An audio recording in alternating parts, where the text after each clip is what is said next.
Fahrenheit 451, Gargantua, Le Tour du monde en 80 jours, ou encore Le Père Goriot. Si vous avez envie de découvrir ces classiques de la littérature, mais que vous n'avez pas le temps de les lire, découvrez le podcast Le Meilleur Résumé. Écoutez des récits immersifs, complets et 100% fidèles aux œuvres originales. Recherchez dès maintenant Le Meilleur Résumé sur votre application d'écoute. À tout de suite. Notre secours est dans le nom du Seigneur. Nous avons terminé Gédéon et Abimélec et nous connaissons maintenant le fond de l'affaire de ce qui se trame dans le livre des juges. Nous voilà repartis pour une autre série de petits juges avant d'arriver à Jephté. Tout petit regret, les lectures sont longues et je ne vais toujours pas avoir le temps de mettre à la fin mon psaume. Dans mon plan de lecture, en ce moment, c'est la panique. Juges, chapitres 10, 11 et 12.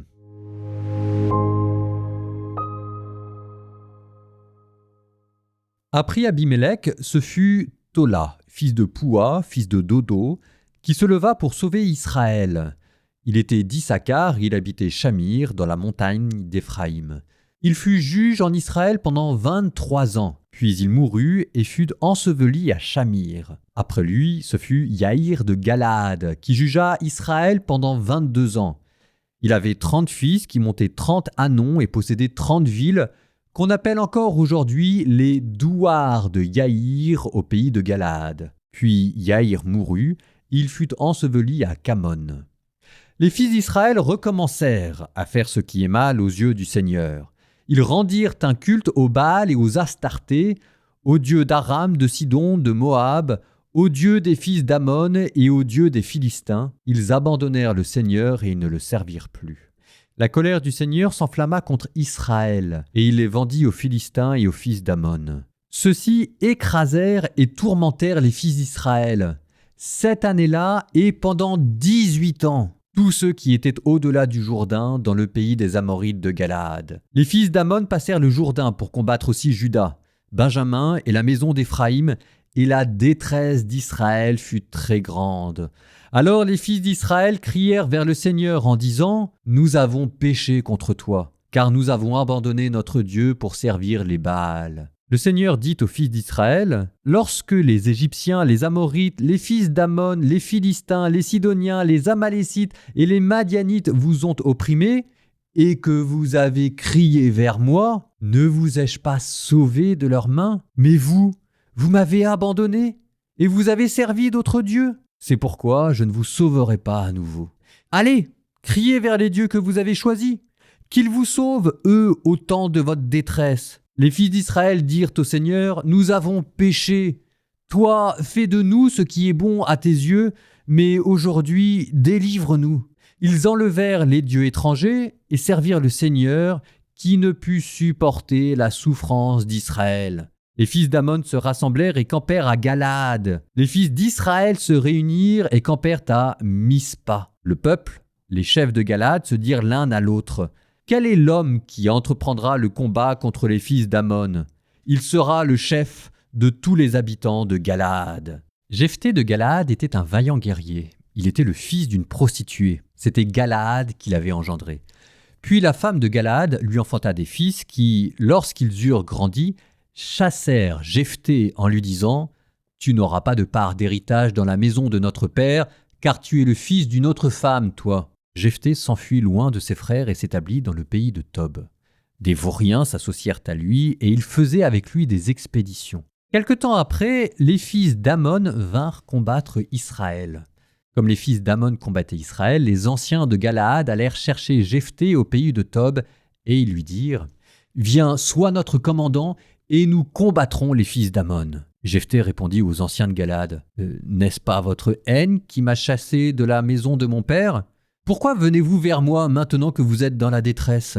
Les anciens de Galaad dirent à Jephté « C'est bien pour cela que maintenant nous sommes revenus à toi, pour que tu viennes avec nous combattre les fils d'Ammon et pour que tu sois notre chef et celui de tous les habitants de Galaad. » Jephté répondit aux anciens de Galaad « Si vous me faites revenir pour combattre les fils d'Ammon et que le Seigneur les livre à ma merci, moi, je serai votre chef. » Les anciens de Galaad lui dirent alors « Le Seigneur sera témoin entre nous si nous n'agissons pas selon ta parole. » Jephté partit avec les anciens de Galaad. Le peuple en fit son chef et son commandant. Jephthé redit toutes les paroles devant le Seigneur à Mispa. Jephthé envoya des messagers au roi des Ammonites pour lui dire « Que me veux-tu pour être venu faire la guerre à mon pays ?»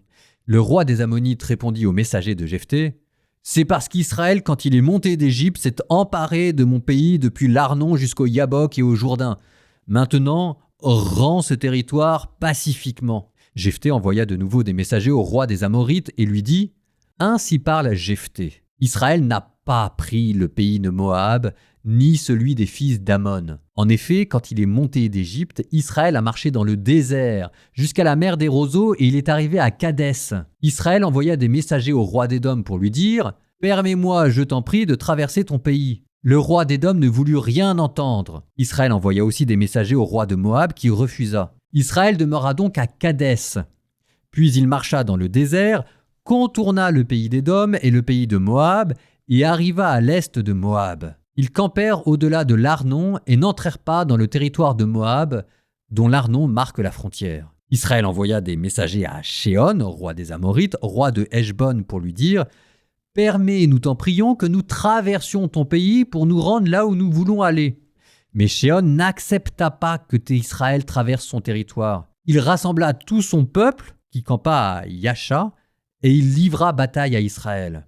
Le Seigneur, Dieu d'Israël, livra Shéon et tout son peuple entre les mains des Israélites qui les battit. Israël prit possession de tout le pays des Amorites qui habitaient alors ce pays. Ils occupèrent entièrement le territoire des Amorites, depuis l'Arnon jusqu'au Yabok, depuis le désert jusqu'au Jourdain. Et maintenant que le Seigneur, Dieu d'Israël, a dépossédé les Amorites en faveur de son peuple Israël, toi, tu voudrais l'en déposséder ? Ne possèdes-tu pas ce que Kamosh, ton Dieu, t'a permis de posséder ? Et ne posséderions-nous pas tout ce que le Seigneur nous a donné ? Vaudrais-tu donc mieux que Balak, fils de Chippor, roi de Moab ? A-t-il osé chercher querelle, lui, à Israël ? A-t-il osé combattre contre lui ? Lorsqu'il y a 300 ans, Israël s'est établi à Heshbon et dans toutes ses dépendances, à Aroër et dans toutes ses dépendances, dans toutes les villes qui sont sur les bords de l'Arnon. Pourquoi ne pas les avoir reprises à ce moment-là ? Ce n'est pas moi qui ai fait une faute contre toi, c'est toi qui agis mal maintenant envers moi en me combattant. Que le Seigneur, le juge aujourd'hui entre les fils d'Israël et les fils d'Ammon. » Mais le roi des Ammonites n'écouta pas les paroles que Jephthé lui avait fait adresser.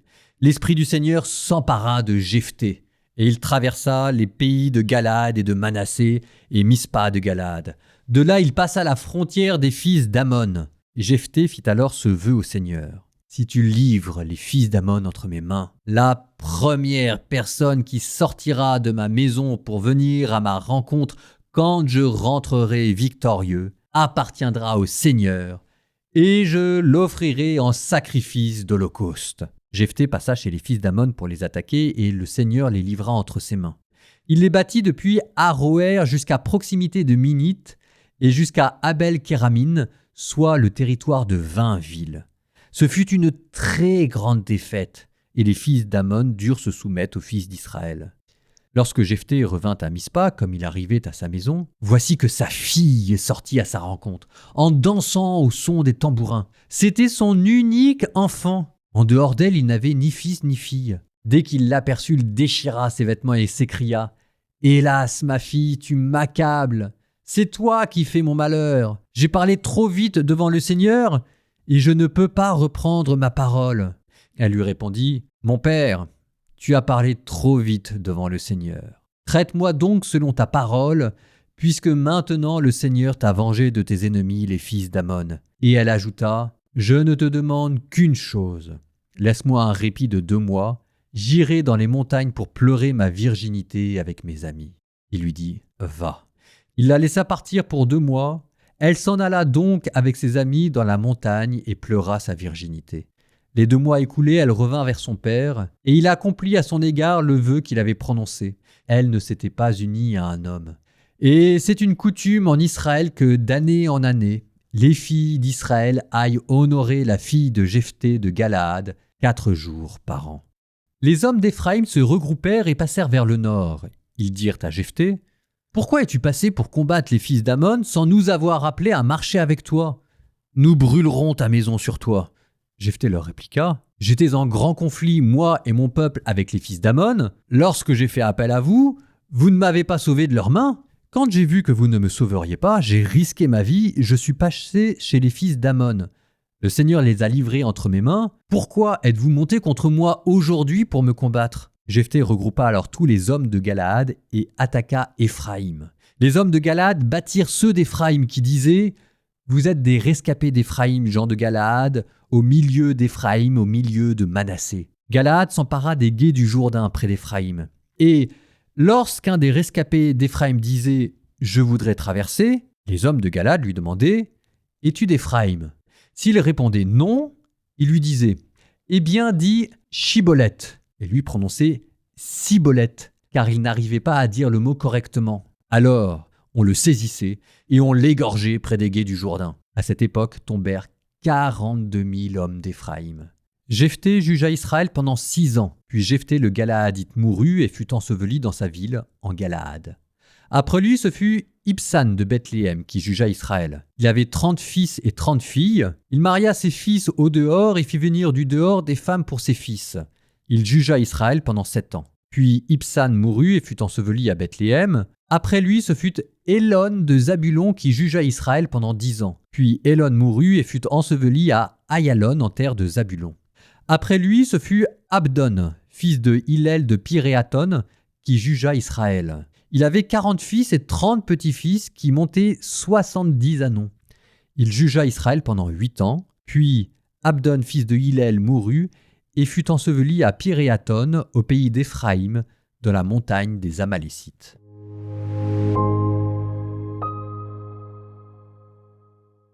Maintenant que nous avons quitté le centre du livre des juges avec Gédéon qui avait frôlé la perfection, qui avait commencé dans la rigueur théologique pour terminer dans la posture de prince et de roi sans emporter le titre, le concept d'homme fort en Israël semble avoir pris du plomb dans l'aile depuis Abimélec et ça ne s'arrange pas. Le peuple ne cherche plus un sauveur, il cherche un roi. D'où une ambassade curieuse puisqu'ils vont voir le fils d'un vaurien et d'une prostituée.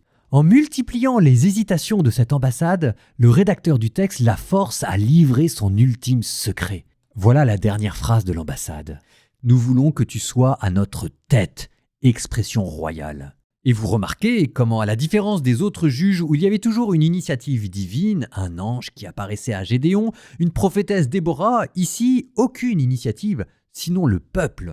Et voilà que notre Jephthé, qui apparaît avisé avec les ennemis de l'extérieur, qui leur fait un discours digne d'une profonde théologie où il rappelle la douceur et la bonté d'Israël, pour ensuite mener rondement cette guerre, voilà que ce Jephthé si juste à l'extérieur devient cruel et injuste à l'intérieur, faisant un génocide, appelons-le comme ça, sur une tribu entière, la tribu d'Éphraïm, et sacrifiant sa fille, ce que la Bible interdit formellement, et imitant par là les gestes des rois antiques qui fondaient leur royauté sur des sacrifices humains. Alors mes notes de bas de page disent à ce propos, dans le texte, il n'est pas question de mourir. Une tradition affirme que l'offrande que son père fait d'elle à Dieu signifie qu'elle est condamnée à la virginité. C'est pourquoi elle pleure sa virginité et donc sa stérilité. Soit, je ne suis pas entièrement convaincu, mais alors dans ce cas-là, admirons cette geste glorieuse de cette fille qui s'avance au-delà de son père pour prendre sur elle la malédiction. Puisque, se consacrant à Dieu, elle empêche son père d'avoir des petits-enfants, le privant ainsi d'une dynastie. En bonus, vous pourrez comparer Jephthé à Othniel, notre premier juge, et voir la différence avec leur fille.